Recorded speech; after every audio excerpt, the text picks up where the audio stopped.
이것이 율법이요 선지자니라. 아멘. 마태복음 5장, 6장, 7장 산상대수훈 천국 대헌장의 말씀을 살펴보고 있습니다. 마치 모세가 시내산에 올라서 하나님을 40주야 대면하며 하나님의 말씀을 받아서 두 돌판에 새기고 또 이스라엘에게 하나님의 말씀을 선포하신 그 말씀과 매우 유사합니다. 이제 하나님의 백성, 하나님의 나라를 사는 하나님의 사람들은 어떻게 살아야 할까?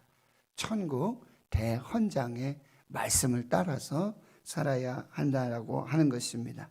6장에서는 당시 이 유대인들과 또 바리새인들, 서기관들의 이 경건 생활의 핵심인 구제와 기도 그리고 금식에 대하여 말씀하십니다.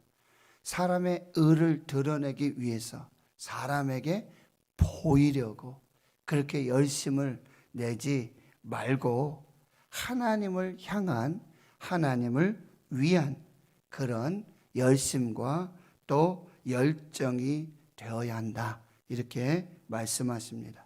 그리할 때 은밀한 중에 보시고 아시고 들으시는 하나님께서 모든 것을 갚아 주신다라고 하는 것입니다. 또한 하나님과 재물을 겸하여 섬길 수가 없다. 하나님 사랑하고 재물을 사랑하고 하나님과 재물을 두 주인으로 섬길 수가 없다.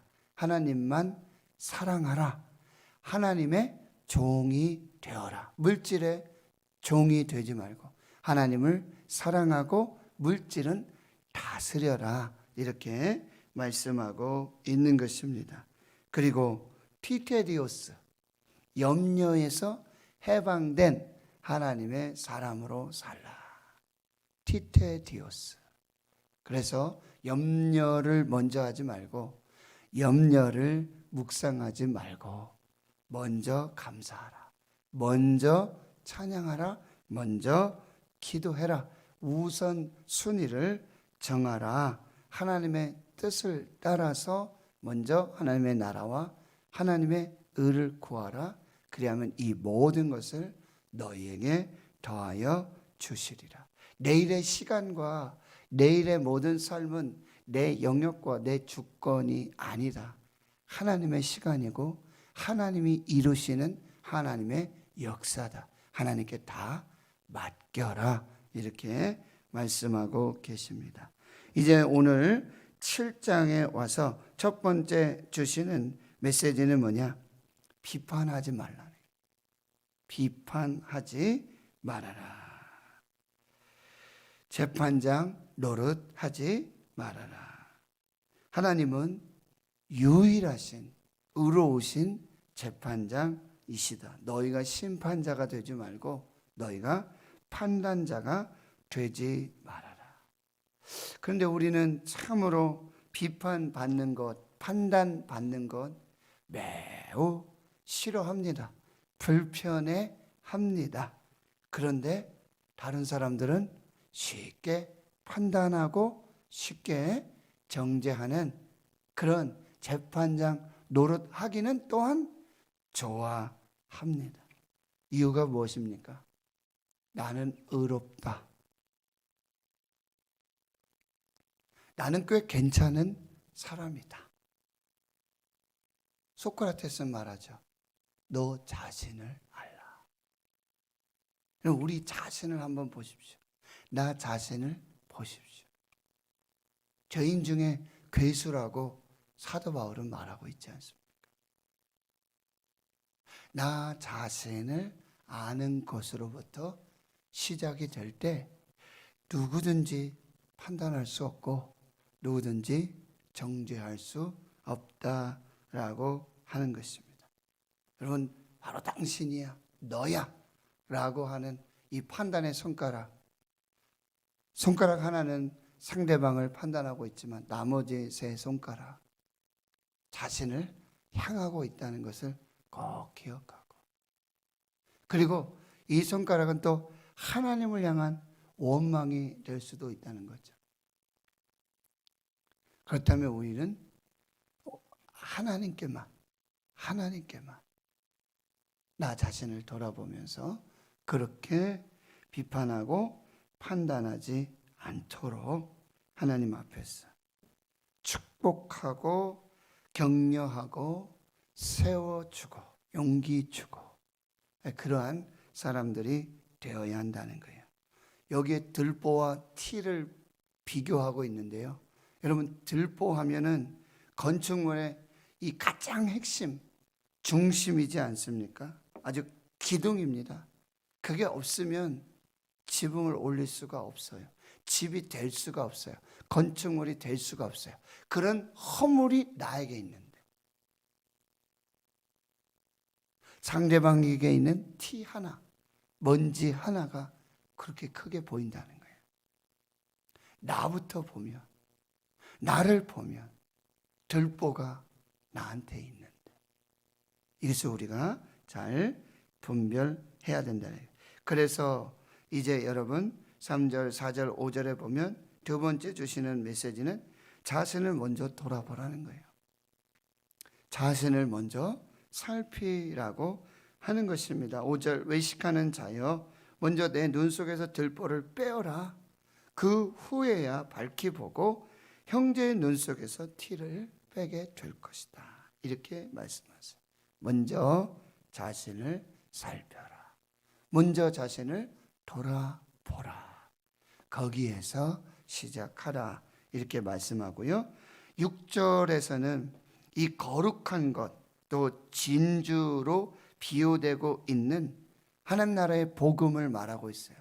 그러니까 이 복음을 분별력을 가지고 전해야 한다라고 하는 것입니다. 마치 거룩한 것을 개에게 주어도 그 개는 그걸 알아보지 못하죠. 또한 진주를 돼지 앞에 두고 진주를 돼지 목에 걸어준다 한들 그걸 진주가 깨닫지 못하는 것이죠. 그러니까 하나님 나라의 복음, 거룩한 것, 진주와 같은 보물과 같은 이 하나님 나라의 복음을 분별력을 가지고 전해야 한다. 이렇게 말씀하고 있습니다.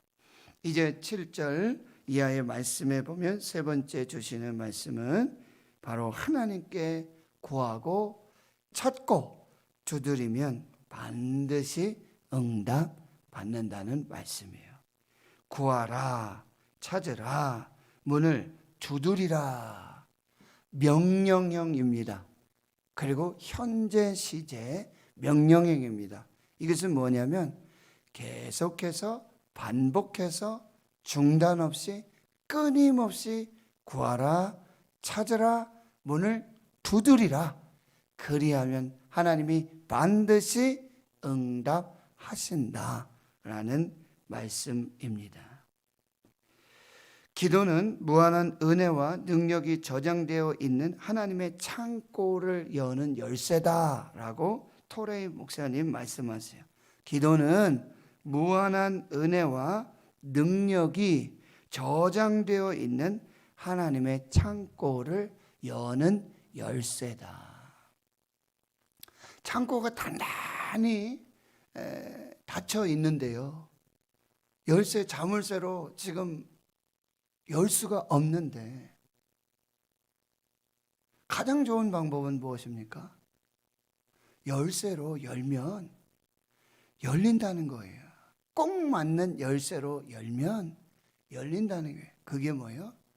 기도입니다. 기도의 열쇠를 가지고 열면 된다는 게, 기도는 마스터 키예요. 맞는 키예요. 기도로 열라. 반드시 열린다. 계속해서 끊임없이 반복해서 중단하지 말고 인내하며 계속해서 기도하라는 것입니다. 우리는 기도하고는 당장 그 결과를 받기를 원할 때가 참 많이 있습니다. 그런데요, 하나님께서 귀한 것을 주실 때에는요, 또 오랜 시간이 걸리는 것이죠. 아브라함에게 하나님 약속하시잖아요. 그런데 그 응답은 25년 후에 되었습니다. 이삭도 리브가와 결혼했죠. 40에 결혼했어요. 그런데 이 에서와 야곱을 얻은 때는 언제냐면 60이 돼서요. 그리고 하나님께 이삭이 기도한 후에 그렇게 하나님께서 응답을 주셨어요. 인내가 필요합니다.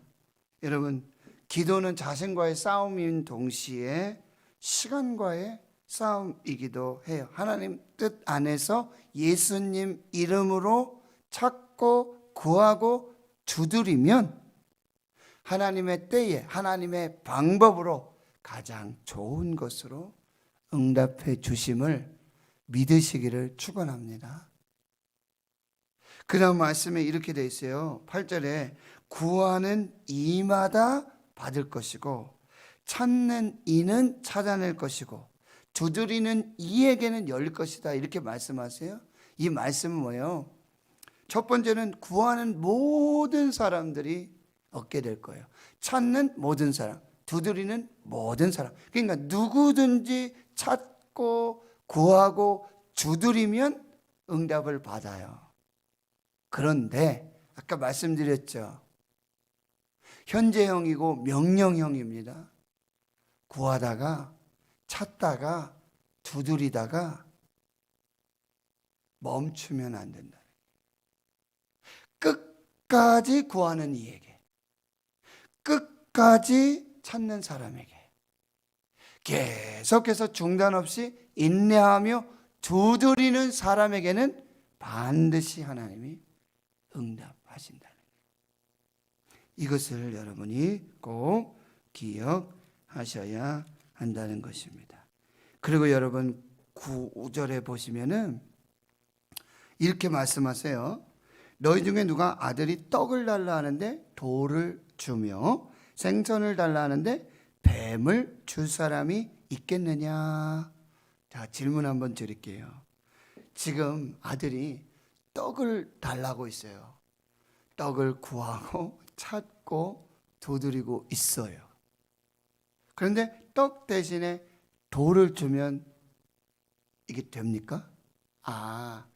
떡하고 돌하고 비슷하니까 모양이 비슷하니까 이게 떡인 줄 알고 내가 이렇게 받아야 되겠다라고 하는 분이 있을까요? 이건 돌이지 떡이 아니잖아요 라고 말하죠. 이건 생선이 아니고 뱀이잖아요 라고 말할 수 있다라고 하는 거예요. 여러분, 또 한 가지를 여러분 꼭 기억하세요. 구하고 찾고 두드리는 자에게 하나님은 비슷한 가짜로 응답하시지 않습니다. 비슷한 가짜가 하나님의 응답이므로 착각하지 마시기 바랍니다. 하나님은 구하는 것을 주십니다. 찾는 것을 주십니다. 두드리는 것을 주십니다. 여러분, 비슷한 가짜를 가지고 이거 응답이로구나, 이게 하나님이 주신 은혜로구나, 선물이로구나 착각하지 마세요. 하나님 그런 분이 아니세요. 비슷한 가짜로 달래는 그런 분이 아니에요. 저도 참 우리 아이들에게 굉장히 미안하고 그런 것 중에 하나가 뭐냐면 아이들이 원하는 게 있잖아요. 진짜가 있잖아요. 그런데 때로는 경제적이나 뭐 이렇게 상황에 따라서 그 진짜 원하는 것을 주지 못할 때가 있잖아요. 그러면서 죄송합니다, 이렇게 비슷한 것으로 아이를 달래고 그럴 때가 있어요. 근데 아이들이 그때는 철이 일찍 들어서 그런지 그걸 이해하고 이렇게 할 때 참 미안했거든요. 너무 미안했어요. 그리고 나는 내가 아빠가 돼가지고 참 이런 뭐 능력이 없는가, 이것 하나 못 해주는가, 이게 참 너무 미안했거든. 하나님은 그런 분이 아니에요. 비슷한 것으로 이렇게 달래주시고 그러시는 분이 아니에요. 하나님 구하는 것을 주십니다. 진짜를 주십니다. 좋으신 하나님 아버지이십니다. 그래서 말씀하시는 거예요. 여러분 11절에 보세요. 너희가 악한 자라도 좋은 것으로 자식에게 줄 알거든. 하물며 하늘에 계신 너희 아버지께서 구하는 자에게 좋은 것을 주시지 않겠느냐. 하나님 아버지께서는 구하는 자에게 좋은 것을 주십니다. 비슷한 가짜를 주시는 분이 아니십니다. 진짜를 주십니다. 왜요? 하나님 아버지가 되시기 때문에. 이게 주기도문의 시작이에요. 하늘에 계신 아버지께서는 구하는 좋은 것을 주십니다. 기억하십시오. 가장 좋은 것은 아직 오지 않았습니다. 이 구하는 좋은 것이 무엇이에요? 누가복음 11장 13절에 보면은 이것이 성령이십니다. 성령 하나님을 주셔요. 우리가 오늘 찬양했잖아요. 기도하는 그 시간이 그냥 복의 시간이에요. 은혜의 시간이에요. 여러분 이 경험을 하실 수 있길 축원합니다. 아직 아무것도 받은 것이 없고 하나님 들으시는지 지금 어떻게 뭐 준비하시는지 무슨 계획을 가지고 계시는지 지금 일하고 계시는지 우리가 알 수 없어요. 그런데 기도하는 그 시간 자체가 복임을 믿으시길 축원합니다. 기도 시간에 복을 주시네. 뭐였어요? 아까 찬송 중에 기도하는 이 시간에 뭐요? 주님이 내 곁에 오시는 그것이 복이에요. 주님이 나와 함께 하시는 것이 은혜예요. 이게 기도의 시작이에요. 하늘에 계신 아버지 하나님, 아버지, 아빠 라고 부르며 잠잠히 앉아있는 그곳으로 은밀한 중에 계시는 하나님께서 함께 하시고 들으시고 보시고 그것이 기도의 은혜예요. 기도의 시작이에요. 응답의 시작이고 축복의 시작입니다. 하나님은 가장 좋은 것으로 우리에게 응답해 주신다. 오늘 이제 마지막 12절 말씀 여러분 함께 읽어보겠습니다. 시작. 그러므로 무엇이든지 남에게 대접을 받고자 하는 대로 너희도 남을 대접하라. 이것이 율법이요 선지자니라. 여러분 이 말씀 마태복음 7장 12절 말씀 이것을 소위 황금률이라고 불러요. The golden rule. 황금의 법칙. 황금처럼 그렇게 귀하고 복된 예수님이 말씀하신 모든 율법과 그리고 선지자의 강령인 이 말씀이 한 절이 모든 율법과 선지자의 말씀 다 포함하고 있다. 황금률이라고 불리게 된 이유가 로마 제국의 24대 황제 세베루스 알렉산더라는 황제가 있었는데 이 말씀을 자기 집 벽 거실에 황금으로 싸서 이렇게 그리고 그 말씀을 따라 살고자 애쓰고 수고한 데서 유래가 황금률 이런 별명이 생겨지게 됐는데요. 이것이 모든 율법과 모든 선지자의 한 청년이 와서 예수님께 질문하잖아요. 예수님, 영생 얻기 위해서 어떻게 하면 될까요? 하나님 다하고 마음을 다하고 뜻을 다하고 힘을 다하고 목숨 다해 하나님 사랑해라. 이게 크고 첫째 되는 계명이고, 둘째도 그와 같으니 내 이웃을 내 몸과 같이 사랑하라. 하나님 사랑하고 이웃을 사랑하라. 거기에 생명이 있다라고 말씀하고 있잖아요. 이거 어려서부터 제가 다 지키는데요. 아니다. 내가 모든 재물을 팔아서 그리고 이웃을 구제하라. 근데 청년이 재물이 많아서 근심하며 돌아가요. 또 누가복음에는 이렇게 말씀하세요. 그러면서 이웃을 질문해요. 내 이웃이 누굽니까? 그리고 사마리아인의 비유를 말씀해 주시죠. 그리고 누가 강도 만난 자의 이웃이 되겠느냐? 예, 자비를 베푼 자입니다. 가서 너도 그와 같이 행하라. 이 핵심은 뭐냐? 여러분, 무엇이든지 남에게 대접을 받고자 하는 대로 여기 있습니다. 여기서 출발해야 돼요. 여기가 기준이에요. 무엇이든지 남에게 대접을 받고자 하는 대로, 하나님께 대접받고자 하는 대로, 하나님께 은혜 받고자 하는 대로, 하나님의 복을 받고자 하는 대로 하나님을 대접하는 거예요. 하나님을 섬기는 것입니다. 하나님을 사랑하는 것입니다. 똑같습니다.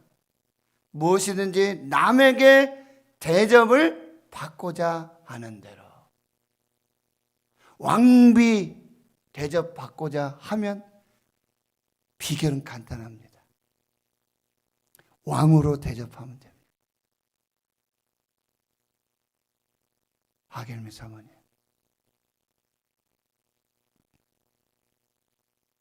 저는 이미 왕의 대접을 받고 있습니다. 하나님께서 저와 여러분을 어떻게 대접해 주셨는지, 어떻게 사랑해 주셨는지, 어떻게 구원해 주셨는지 여기서 시작하십시오. 하나님을 대접하십시오. 무엇이든지 그래서 죽게 하듯 하라. 냉수 한 그릇도 결코 무엇이든지 남에게 대접을 받고자 하는 대로 그렇게 대접하십시오. 그러면 그 모든 것을 하나님께서 은혜로 베풀어 주신다라고 하는 것. 이것이 바로 십계명, 모든 율법과 모든 선지자의 바로 강령, 핵심이 되고 있다. 오늘 마음에 꼭 새기시길 바랍니다. 무엇이든지 남에게 대접을 받고자 하는 대로, 하나님께 대접받고자 하는 대로, 하나님 섬기고 이웃을 섬길 때 하나님 예비하신 모든 좋은 것으로, 가장 좋은 것으로 하나님 갚아주심을 믿으시고, 기도 시간이 은혜의 시간이에요. 그냥 복의 시간이에요. 기도 시간에 하나님 복을 주십니다. 은혜 주십니다. 그렇게 하나님 앞에 나아가시는 복된 은혜가 있기를 주의 이름으로 축원합니다. 하나님 감사합니다. 무엇이든지 남에게 대접을 받고자 하는 대로, 하나님께 대접받고자 하는 것은 참 많습니다. 하나님의 은혜 받고 싶고, 하나님의 축복받고 싶고, 만복을 받고 싶어 하면서도 하나님을 하나님으로 섬기고 예배하지 못함을, 이 교만함을 하나님 용서하여 주시고, 하나님 우리가 남에게 대접받고 싶은 것이 참 많습니다. 왜 나는 이런 대접을 받을까? 왜 나는 이런 대접밖에 받지 못하는가? 하나님 다시 시작하게 해 주시옵소서. 남에게 대접을 받고자 하는 대로 하나님과 이웃을 대접하고 섬기고 사랑하고 축복하는 저희들 되게 주옵소서. 이제는 우리 구주 예수 그리스도의 은혜와 하나님 아버지의 무한하신 사랑하심과 성령의 교통하심이 이제로부터 영원토록 함께 하시옵기를 간절히 축원하옵나이다. 아멘.